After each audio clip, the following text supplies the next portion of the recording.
Inilah talkshow series dengan tema Haluan Pembangunan 100 Tahun Bali ke Depan dan Harapan Terhadap Presiden ke-8 Republik Indonesia.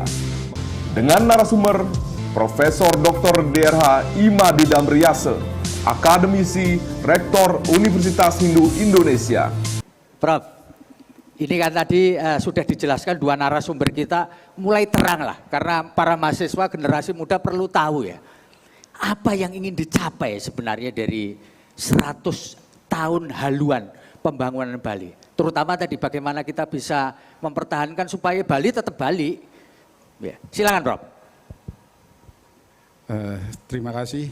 Jadi saya sekarang sebagai akademisi dan pimpinan perguruan tinggi. Ya. Saya ingin melihat dari perspektif perguruan tinggi terkait dengan haluan pembangunan Bali, ya. 100 tahun Bali era baru. Bukan sebagai penyusun, Pak. Jadi yang pertama tentu perguruan tinggi sangat berterima kasih. Gitu ya. Dan ini yang memang harus ada. Tidak hanya di daerah, tapi negara harus memiliki ini. Untuk apa nantinya menjadi pedoman dalam menyusun rencana induk pengembangan perguruan tinggi. Itu yang pertama. Kemudian yang kedua, di dalam haluan pembangunan Bali 100 tahun Bali era baru ini disebutkan juga beberapa permasalahan dan tantangan Bali ke depan.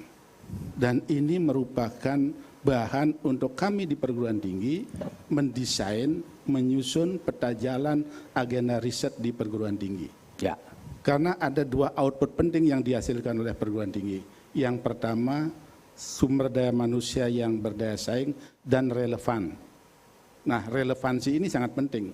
Jadi kalau misalnya perguruan tinggi mencetak SDM yang tidak relevan dengan yang dibutuhkan oleh pembangunan daerah, tentu ini akan tidak menghasilkan SDM yang berkualitas dan berdaya saing, tetapi menghasilkan pengangguran. Jadi ini pentingnya haluan pembangunan 100 tahun Bali era baru untuk mencetak sarjana-sarjana apa yang ditentukan dibutuhkan ke depan. Misalnya salah satu contoh yang sederhana. Kalau kita lihat jumlah penduduk 100 tahun ke depan kan 9 sampai 11 juta ya. Kemudian luas lahan pertanian kan tidak bertambah. Ya. Nah, pasti nyempit ya. Pak, ini malah semakin sempit. Dan disinilah diperlukan kreativitas dan inovasi riset. Ya. Untuk bagaimana membuat pertanian itu misalnya yang lebih produktif, yang bisa memenuhi kebutuhan. Misalnya apakah itu vertical farming, smart farming, seperti apa yang dilakukan oleh beberapa negara-negara yang mengantisipasi apa yang akan terjadi ke depan. Misalnya seperti Cina, gurun pasir sekarang dijadikan lahan pertanian. Jadi ini kalau kita memiliki haluan yang jelas, maka jelas apa yang kita akan lakukan. Tetapi kalau kita tidak memiliki haluan yang tidak jelas, maka tidak jelas seperti apa Bali ke depan. Demikian yang bisa saya sampaikan. Terima kasih Prof.